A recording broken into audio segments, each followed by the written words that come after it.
Hi, this is Josh Kulp for Daf Shevui. We are learning Masechet Avodah Zarah, Daf Memtet, page 49.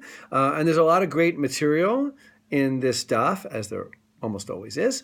And this is the last daf of this parak. We're moving on to the fourth parak next week, so enjoy the last daf of this parak.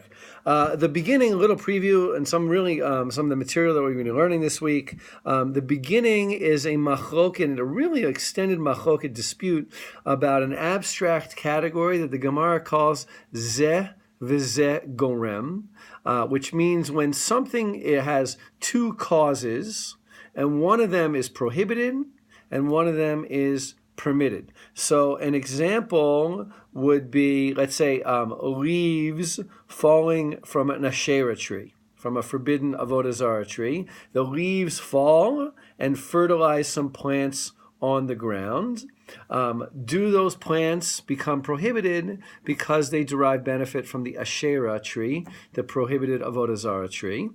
Or do we say, because there are two causes in what causes those plants to grow, really more causes. One is the fertilization that comes from the tree, that's prohibited. But the other is the rest of the dirt in the ground, which is totally permitted. And that's a case of zeh v'zeh gorem, two causes. What if you plant seeds from an orla tree? An orla tree is a tree during its first 3 years of growth. It's prohibited to derive benefit from that tree. If you plant seeds from that tree, does the plant that grows from those seeds, is it prohibited like the orla seeds?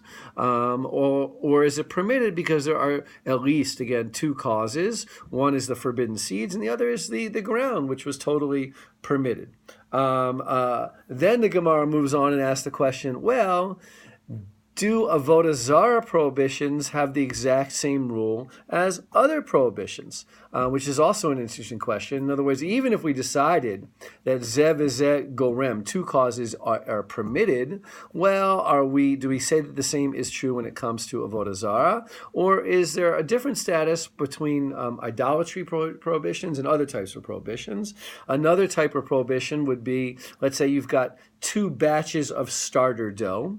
Right? You would take a little piece of dough, let it become leavened, and then you would put it in your new batch. But let's say you take two little pieces of starter dough, one from a batch of truma, which is edible only for the Kohanim, and one from a batch that is just regular old dough, and you put them together and you ferment, or you throw them both into another batch of dough, and neither one is sufficient to ferment the new dough, to make the new dough rise, but together they are sufficient. Do we consider that new dough to have the status of truma, because it fermented based on the truma starter dough? Or since there were two pieces of starter dough, do we say that this is a case of zeh v'zeh gorem, two causes, and it's mutar? So it's a very interesting, another excellent example we've had a lot of in this chapter of the ability of this Talmud to engage in high levels of abstract thinking, take all sorts of halakha from concrete halachot from different places, boil them down to the essential question, and then raise contradictions and say, look, we have certain inconsistencies, and then try to solve them. Then we move on to another Mishnah, which talks about using an Asherah tree or branches of an Asherah tree to light an oven, which would be then used to bake loaves. Do those branches of the tree, which are prohibited to use, do they cause the loaves to be prohibited? And moving on, well, what happens if one of those loaves gets mixed up with other permitted loaves? Okay, this is a question that we find the rabbis asking a lot. What's the rules of forbidden mixtures? When permitted things become mixed up with forbidden things, are they all forbidden? Or are we lenient and say that we could sort of remove one of them and make the rest of the mixture permitted? And this question is going to come up later in the Masechet. We learned it probably earlier in the Masechet. It is a prevalent question. Here in the Gemara, we have a contradiction or a comparison between two different situations.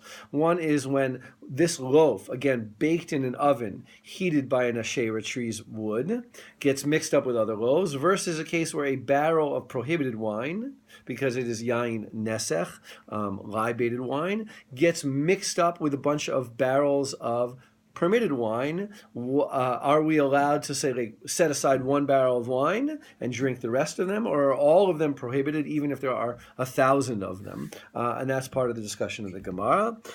Finally, the Perek, the chapter, finishes off with an interesting discussion about what happens when pieces, here it's an Asherah tree, but we can talk about it in other cases, where pieces of an idol are broken off.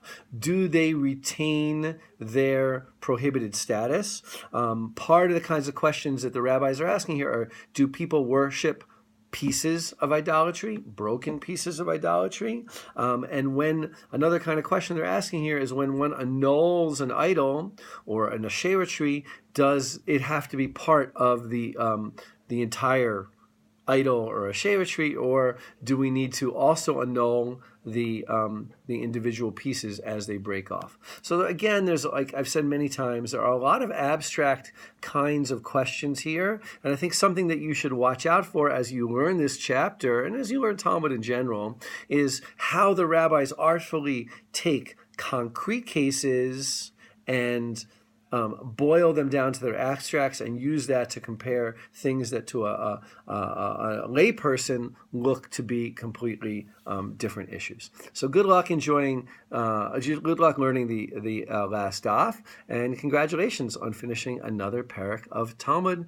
I hope you keep learning with us for the rest of Avodah Zarah and many Masechtot to come.